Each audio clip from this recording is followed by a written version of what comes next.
Galera, sejam bem-vindos à nossa live que você não sabe sobre respiração e ansiedade. Hoje eu vou conversar com a minha querida amiga Bianca, que é psicóloga. A Bi me chamou para bater esse papo, para a gente se aprofundar um pouco nessas questões de respiração estar ligado à ansiedade, sobre a gente poder usar a respiração para controlar a ansiedade, mas muita gente não compreende quais são os mecanismos que estão envolvidos com isso, por que isso de fato pode acontecer. E então a gente resolveu fazer essa live para esclarecer e para trazer também algumas técnicas para vocês, algumas ideias legais aí, que espero que possam ajudar todo mundo, seja você uma pessoa que sofre com ansiedade, seja você aí do campo da psicologia, como a Bia, ou do campo do yoga, como eu, né? Então, vamos ver aqui a Bi, se a Bi tá conseguindo entrar. Amiga, já te aceitei aqui, já te chamei também. Vamos ver se dá certo aí, só acho que ficou, não tá conseguindo. Aí, eu acho que vai dar. Bem-vinda, Valéria, bem-vindo, Olga Coutinho, Ana, Marcos. Sejam bem-vindos aí, galera. Aê! Aê, Oiê! boa. Boa tarde, pessoal! Oi, Valéria! Oi, Clara! Tudo bem, pessoal? E aí? Oi, Rê, Tudo como bem? você tá? Tô bem, tô ótima. Que bom! Então, esses dias fui fazer, né, uma consultoria com a Rê, a gente conversou sobre algumas coisas de respiração relacionadas à psicologia, ansiedade, e me despertou muito interesse, então convidei a Rê pra gente fazer esse bate-papo e trazer mais informações para vocês. Muito massa, fico muito feliz pelo convite, Bi, obrigada. Vai ser legal trocar ideia com você. Eu não lembro se já fiz uma live como psicóloga, acho que não. Sempre a gente está em conexão, né? Porque são áreas afins, a gente também trabalha com saúde mental, também acaba trabalhando com muitas pessoas que têm essas questões. Mas acho que não tinha ainda tido essa oportunidade de trocar essa ideia, então para mim também vai ser muito legal. Então, Rê, você quer que eu fale um pouquinho aqui? Pode ser? Claro, fica à vontade. A galera que está entrando aí, Ju, Léo, bem-vindos. Vão deixando um coraçãozinho aí. Vão compartilhando essa live com mais pessoas que vão gostar desse tema. Esse tema acho que é bem abrangente, acho que para todos hoje, né, Bi? Porque ansiedade, você pode falar melhor. É algo cada vez mais comum, né? Eu acho que quem não sofre disso, acho que muda talvez os níveis de intensidade aí, né? Para realmente se encaixar dentro de algo que é mais patológico. Acho que você vai poder explicar melhor. Fala pra gente. A ansiedade tem sido considerado o mal do século, né? Então é bem recorrente, até um pouco banalizado da forma como falar, ansiosa e tudo mais. Só que parece que fica um termo meio abstrato, que falta algumas informações a gente saber. Principalmente sobre a respiração também. Eu acho que fica ali uma lacuna, tá? Eu vou respirar, mas como? Será que isso tá me ajudando mesmo? E às vezes a pessoa até tenta respirar, mas percebe que aquilo não tá ajudando muito, né? Então, Exatamente. a terapia que eu trabalho, que eu estudo, se chama terapia cognitivo-comportamental. Ela é uma terapia fundamentada e comprovada cientificamente, né? Sim. O princípio básico seria o pensamento que recorre a uma emoção e essa emoção desperta um comportamento. Esse comportamento pode ser descrito até como um sinal meio orgânico, fisiológico, né? Uma respiração. Vou dar um exemplo que ele é bem radical, mas é um exemplo que deixa bem ilustrado essa situação, que é mais ou menos assim. Se você está vindo numa rua escura e olha para trás e está vindo dois homens andando numa velocidade rápida na tua direção, que pensamento que vem na tua cabeça? E que emoção que vem? E numa escala de 0 a 10, como que você consegue categorizar essa emoção? Geralmente, é categorizada como num nível de 9, 10, 8, que é muito, né? Uhum. E aí, como que a gente trabalha na terapia? Para mudar, criar estratégias, ferramentas para você mudar esse pensamento. Então, um exemplo, eu olho para trás e aqueles homens estão vindo e eu penso, aqueles homens é meu pai e o meu irmão. Essa emoção, ela automaticamente é mudada e essa escala de 0 a 10 vai para 5, 6, então dá uma equilibrada. Só que o que acontece quando a gente está muito ansioso, o nosso cérebro primitivo toma conta do nosso pensamento, toma conta do nosso corpo e a gente não consegue racionalizar, não consegue pensar numa resposta mais adequada que deixe a nossa emoção mais equilibrada.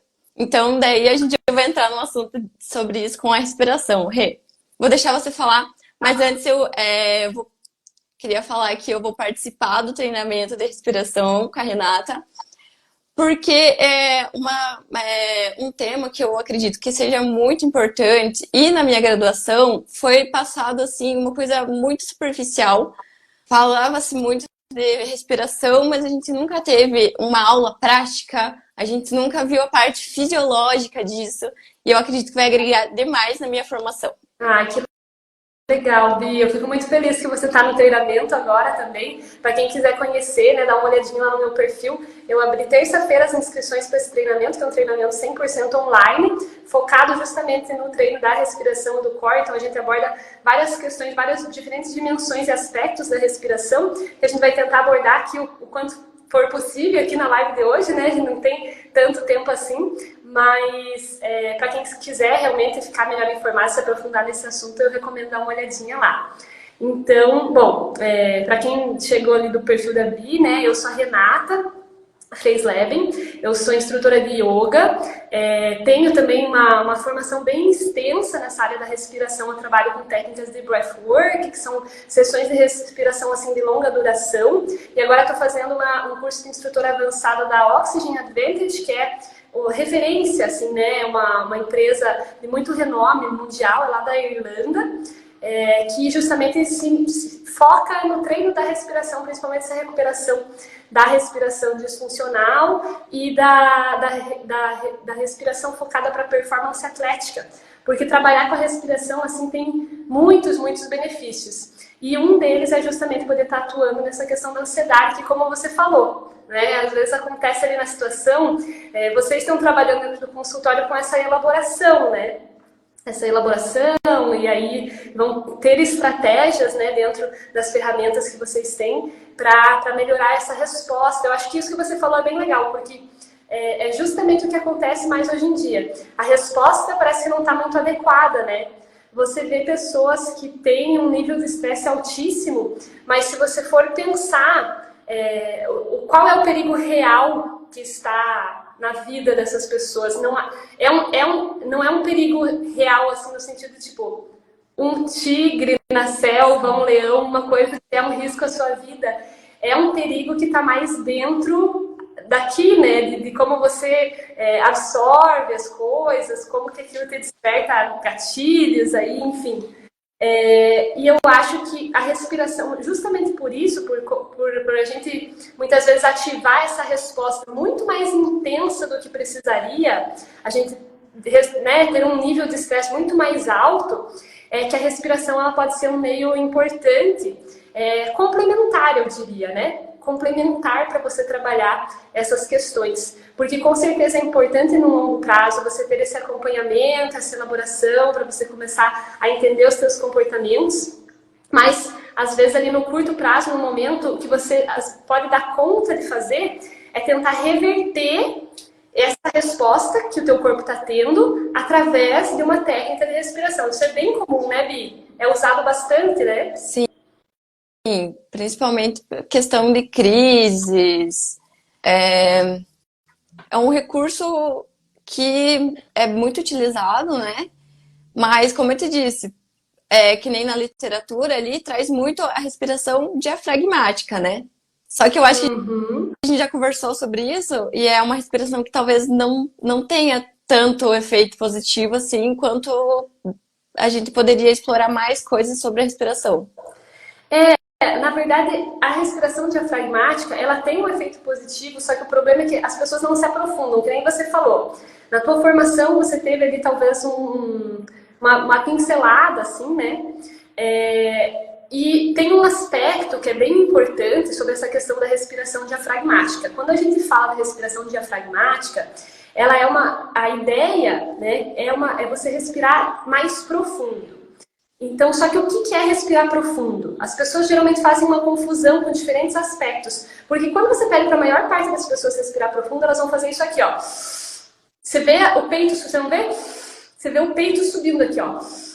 Porque elas acham que elas têm que encher o pulmão de ar. E isso não é respirar profundo. Isso é respirar muito. Isso é respirar um volume de ar muito grande. Profundidade é um outro aspecto. Profundidade, quando a gente fala de profundidade, a gente está falando basicamente da distância do topo, né? Então, os nossos pulmões ocupam um largo espaço aqui na nossa caixa torácica.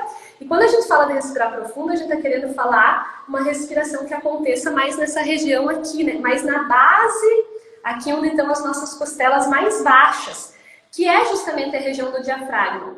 O diafragma, na verdade, ele é um músculo bem grande. Eu não sei se vocês chegam a se aprofundar na anatomia dele um pouquinho. Ele é um músculo que dizem que ele pode ter, assim, do mamilo até o umbigo, o tamanho dele, porque ele é uma forma de cúpula. Então, ele é uma cúpula zona, assim, e que vem daqui de cima, ela se insere lá nas fixações de baixo, lá na lombar, quase. Então, ele é um músculo bem grande, que conforme a gente movimenta ele produz muitos efeitos interessantes. Ele produz, assim, o movimento dele produz, por exemplo, estímulo lá nos órgãos abdominais. Para a questão do sistema nervoso, uma das coisas mais interessantes que uma respiração diafragmática faz é que ela estimula o nervo vago. E o nervo vago, né, acho que talvez vocês também veem isso ali na parte de fisiologia, ele é muito importante para você fazer uma transição ali de um estado de simpático mais ativado, né, o sistema nervoso simpático, quando você está num estado mais de luta ou fuga, que é justamente essa resposta que a gente falou, que é uma resposta exagerada às vezes, né, você entra num estado de luta ou fuga por causa de uma coisa que, na verdade, não é um perigo tão grande assim, né? Para um estado de descanso e digestão, que é esse estado que está ligado com o parasimpático. Então, o nervo vago ele ajuda a fazer essa transição. Senão, o que acontece? Fica mais difícil. As pessoas que podem ter dificuldade, por exemplo, para dormir, para relaxar, elas podem justamente estar tendo dificuldade em fazer essa transição. Elas ficam mais no simpático. É normal a gente ter essas duas respostas, né? Do simpático e do parasimpático. Mas às vezes as pessoas não conseguem fazer essa migração, elas não conseguem, então, elas têm dificuldade em relaxar. A gente vê isso muito hoje em dia. Eu vejo nos meus alunos de yoga, muitas vezes a parte mais difícil da aula é a parte final, o shavasana lá, que é aquela postura que ficam deitados. Que tem gente que, tipo assim, tá fazendo movimento, tá fazendo exercício, tá bem. A hora que tem que parar e ficar parado ali por 10 minutos, é o fim, né? Terrível. Por quê? Porque tá assim, totalmente desregulado, assim, né? Nesse sentido. Então, a respiração, ela vai fazer esse estímulo no nervo vago, só que aí tem essa questão, como você falou, muitas vezes a gente confunde, tem essa confusão, às vezes você achar que você tem que respirar muito e fazer aquela respiração muito grande pode comprometer um aspecto da respiração, que é o aspecto químico, né, da parte da troca gasosa. E isso pode comprometer, isso pode até, vamos dizer, se você, ao invés de respirar profundo, você respira muito, você pode até estar piorando uma crise. Então, aí a gente tem que entender melhor o que significa cada uma dessas coisas. Eu quase peguei meu bloquinho da anotação aqui, porque, meu Deus, é muita coisa, né? A gente deixa a live salva depois. Rê, uma queixa que eu escuto muito, não só dentro da clínica, mas em conversas até rotineiras ali, é o desconforto, dor no peito, que é um sintoma bem frequente para a pessoa que é mais ansiosa. E esses dias veio uma queixa diferente, até queria ver contigo. A minha cliente relatou peso no estômago. Isso tem relação com a respiração? Com certeza. Por quê? Porque esse estado, vejam só, o nome dos estados, né? Do simpático e do parasimpático. O simpático é luta e fuga, e o parasimpático, né? O nome que é descanso e digestão. Quer dizer que para você fazer a digestão, você tem que ter uma capacidade de ativação parasimpática. Então, assim, se você tem sintomas, às vezes, que são sintomas até metabólicos, isso pode ser por conta do estresse. Isso é bem aceito hoje em dia, né? A gente tem muita pesquisa, tem muita evidência falando sobre vários tipos de problemas que estão ali na região dos órgãos abdominais e que têm uma relação forte com o estresse, lógico, porque você precisa ser capaz de migrar para esse espaço, tá?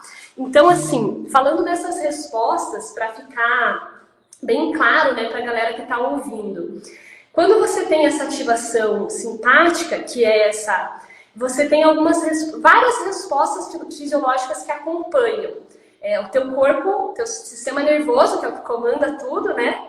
É o objeto de estudo de vocês aí. Ele vai fazer com que os teus batimentos acelerem, ele vai fazer com que o sangue vá para as extremidades. Isso também vai, logicamente, prejudicar a digestão aqui, porque o sangue não está aqui. Ele vai fazer com que a resposta ventilatória aumente, que você comece a respirar mais, tá? Então aí, veja, de tudo isso, o sangue nas extremidades, o batimento, são coisas que a gente não controla. É sistema nervoso autônomo. Qual a única coisa todas essas respostas que a gente consegue controlar? A respiração. Então, por isso que ela é a ferramenta para você sair desse estado e voltar para o outro. E por isso que a gente tem muita eficiência, a gente tem muita pesquisa, muita evidência. Eu gosto muito de basear meu trabalho em evidência científica também, né? E de vários benefícios da respiração, como eu falei, até em distúrbio metabólico, assim, é incrível o quanto que a respiração, você faz um treino respiratório com uma pessoa por algumas semanas, né? Vai melhorar a ansiedade, vai melhorar a qualidade de vida e vai melhorar também outros tipos de problemas de saúde, né? Enfim, não sei se ficou meio claro aí essa questão dos sintomas, por que eles aparecem, por que eles acompanham, né? Para quem não tem muita... não sei aqui da galera que entrou aqui do meu perfil, que não tem muito da parte fisiológica, né? Tudo isso está relacionado a uma parte primitiva que fica no nosso cérebro, né? Que está ligado diretamente nos nervos, né? Então, como que a gente consegue evitar essa resposta que acontece naturalmente, assim, no meio de uma crise? Então, essa questão da respiração diafragmática, ela é realmente uma ferramenta. Ela é uma ferramenta boa, eles ensinam porque é boa. Mas, como eu falei, a confusão que eu vejo que mais acontece, que atrapalha de você usar essa ferramenta de uma forma adequada, ter um melhor resultado, porque não se fala, por exemplo, geralmente não se estuda a parte química, a bioquímica da respiração. Então, a gente precisa falar um pouco disso para contextualizar e para poder ajudar o pessoal aí no que fazer durante as crises. Quando você ventila demais, então, todo mundo sabe, eu acho, que quando você inspira, quando você traz o ar para dentro, você está levando oxigênio, e quando você expira, você está soltando dióxido de carbono, CO2, né? O gás carbônico, famoso. Só que muita gente acha que o gás carbônico é um mal, é ruim. Mas, na verdade, ele não é. Quem daí se aprofunda nessa parte bioquímica da respiração conhece um efeito chamado efeito Bohr, que explica que o CO2, né, ele é importante para a absorção de oxigênio. Então, a gente não pode soltar demais esse gás carbônico. A gente precisa reter uma quantidade adequada, porque senão, o que acontece? Lá dentro do meu corpo, não importa quanto oxigênio tenha, pode ter um monte de oxigênio, ele não está sendo absorvido. É como se ele estivesse passeando, quem é mais nerdão, que gosta dessas coisas de fisiologia, o oxigênio fica preso na hemoglobina, aí ele fica passeando dentro do teu corpo, e ele não solta dela. Ele não solta dela e não vai para os tecidos. Então, ele não vai ali, a tua absorção de oxigênio no cérebro, ela fica prejudicada. Por isso que, até uma coisa que você mencionou, né? Que as pessoas relatam que travam, assim, né? Travam, não sabem o que fazer. Lógico, o cérebro não tem energia também. Não está conseguindo pensar, raciocinar, não está conseguindo fazer essa elaboração, né? Que deveria ser feita ali no momento. Então, a gente precisa de níveis adequados de CO2. Quando você ventila demais, você respira muito, é o que eu falei, não é respirar profundo, é respirar muito, é fazer muito volume de ar circulando. Aí você acaba soltando CO2 demais, e aí isso atrapalha tudo, certo? Então a gente precisa entender que respirar profundo significa respirar aqui, na base, e que tem como fazer isso mesmo levando um volume de ar pequeno aqui para dentro. Tá? Então, eu estou fazendo isso agora. Eu estou respirando, eu estou sentindo que o movimento é aqui, nas costelas mais baixas.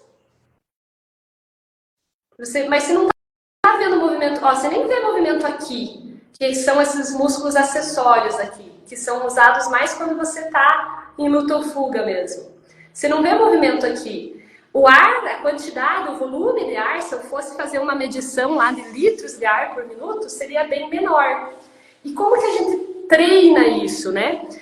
Tem várias formas, mas a ferramenta principal que eu acho que as pessoas podem tirar dessa live para melhorar a ansiedade, né? Além de, claro, essa respiração diafragmática, que é você tentar respirar mais aqui, né? Fazer aquelas técnicas que são trazer respiração mais profunda, é você melhorar a tua tolerância ao CO2.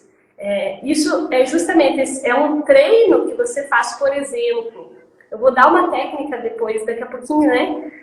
Para vocês sobre de retenção. Retenção, só que retenção bem curtinha de ar. Você faz retenções curtinhas e elas vão ser um treino para que você consiga tolerar esses níveis de CO2 um pouco mais, tolerar melhor.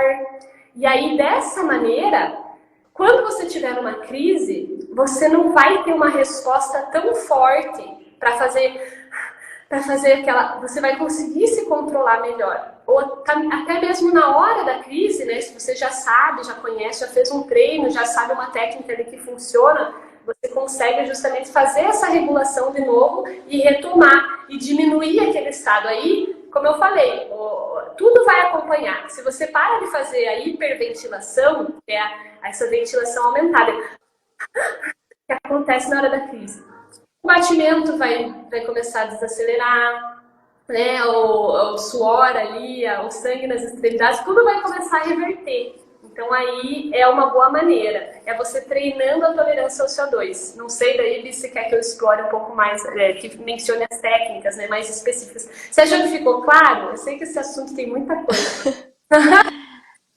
Rê, eu só queria falar mais uma coisinha antes, que assim, eu percebo que é muito frequente que as pessoas tenham muita dificuldade para identificar os pensamentos que estão trazendo esses sinais para o corpo, né? Então, eu acredito que não que seja mais fácil, mas você consegue perceber a tua respiração melhor do que você ter consciência do que você está pensando. Então, daí eu peço para você deixar uma tarefinha de casa pro pessoal aí, para respirar melhor quando você não... Ah, eu tô me sentindo ansiosa, mas eu nem sei o porquê. Isso é muito recorrente, eu escuto muito isso, sabe? Então, voltar a atenção para a respiração e respirar melhor. Com certeza, muito bom. É isso mesmo, e acho que vai ajudar até no processo de vocês, né? Porque eu acho assim, essencial, gente. Terapia é vida. Eu faço, eu recomendo todo mundo fazer. Acho muito importante, mas eu acho que é justamente isso. Às vezes, todo esse fenômeno que está acontecendo ali fisiológico, ele atrapalha você de perceber, de conseguir acessar o que está te provocando isso, né? Então, eu acho que uma técnica que eu deixaria aqui para o pessoal, para eles estarem usando nesses momentos onde eles estão se sentindo muito ansiosos, ou mesmo como um treino, porque é um treino de tolerância ao CO2, que eu falei que é algo que vai ajudar bastante, é a técnica das pequenas retenções. Então, a gente vai fazer assim, sempre, é muito importante dizer aqui, a respiração ela tem que ser nasal. Geralmente, respiradores bucais vão ter uma ansiedade muito maior, justamente porque eles ventilam muito mais. Pela boca, muito mais ar circulando, e aí muito mais CO2 indo embora e todos esses problemas que eu já mencionei. Então, respiração pelo nariz o tempo inteiro é uma das tarefas de casa, tá? Quem tiver dificuldade com isso, pode dar uma olhada lá no meu perfil, eu dou várias dicas, tem o treinamento também, que vai ser para quem quiser se aprofundar. Inclusive fazer caminhadinhas curtas caminhadas, além de respirar pelo nariz de dia e de noite, ter uns 10, 15 minutos de uma caminhada com a boca fechada. Não é falando com um amigo, não é falando, é com a boca fechada, esse treino. E a última tarefa de casa vai ser a técnica das pequenas retenções. Então vamos fazer junto aí, se você quiser. É bem simples. A gente vai puxar o ar pelo nariz e soltar pelo nariz. Faz isso uma vez só para você sentir aí. E aí, depois disso, a gente vai fazer a gente vai pinçar o nariz e vai fazer uma pequena retenção que pode ir de 2 a 5 segundos.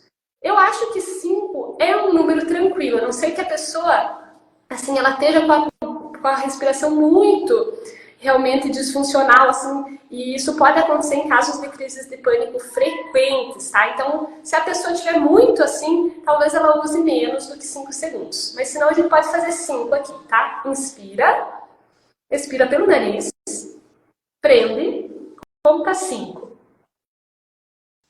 3, 4, 5. Volta inspirando pelo nariz, normaliza a tua respiração 15 segundos. Se você quiser fazer com cronômetro, fazer, ou vai contando mentalmente, ajuda também na concentração.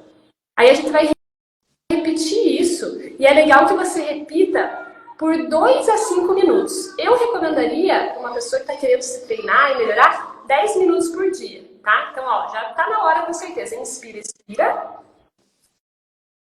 Prende. 5 segundos. Volta sempre inspirando pelo nariz. Acalma a tua respiração. 12 a 15 segundos acalmando aqui. E aí recomeça. E faz várias vezes. Você pode fazer até você se acalmar. Ou, como eu falei, eu recomendo pelo menos 2 minutos. De 2 a 5 minutos. Ou até 10 minutos por dia, que você pode dividir qualquer coisa em, tipo, 5 vezes. Eu faço 2 minutos. Coloca um alarme no celular. Às 10 horas eu faço 2 minutos, às 3 eu faço mais 2 e assim por diante, né? É uma ideia, acho que é a dica que eu deixo. Confesso que eu estava fazendo a minha tarefa de casa antes de entrar nessa live aqui, porque, como eu já tinha comentado, às vezes a gente se expondo não é a situação mais confortável do mundo, gera um pouquinho de ansiedade ali. Mas eu quero agradecer pela participação, de todo esse conhecimento que você trouxe para nós aqui hoje. Obrigadão, Bi. Foi um prazer, foi muito bom trocar ideia com você aí. Muito massa, e vamos fazer mais parcerias aí, né? Soltar aí, vamos se soltar para as lives. Vamos fazer bastante coisa. É muito bom, foi muito rico, assim, essa troca com você. Agradeço mesmo. Pessoal que ficou com um pouquinho de dúvida, qualquer coisa, eu fico disponível para responder tanto no direct, me mande mensagem, ele pode entrar em contato. Valeu. E aí tem você nas redes sociais que o pessoal te encontra para se consultar com você, Bi? Você tem algum site, alguma coisa que você queira divulgar aí? É no meu perfil do Instagram, esse que voz fala, Bianca Ramos, né? Eu faço, como eu já disse no começo da live, eu tô fazendo pós-graduação em terapia cognitivo-comportamental e transtornos alimentares. Massa! Ótimo, muito massa. Então, Valeu, Bi. E eu convido a galera Quem quiser conhecer meu treinamento lá, tá? Estamos com as inscrições e hoje é o último dia de desconto desse treinamento. Ele é um treinamento bem acessível, tá por R$ 289, dá para parcelar em 12 vezes. E hoje é o último dia nesse valor, que o valor dele, na verdade, é 389. Então, quem tiver interessado em saber mais sobre esse tema lá, esse treinamento 100% online está lá no meu perfil, na bio, para vocês conhecerem, beleza? Também é por esse perfil que vos falo. Beijão, muito obrigado. Obrigada a você, Bi. Beijo. Tchau. Namastê, galera.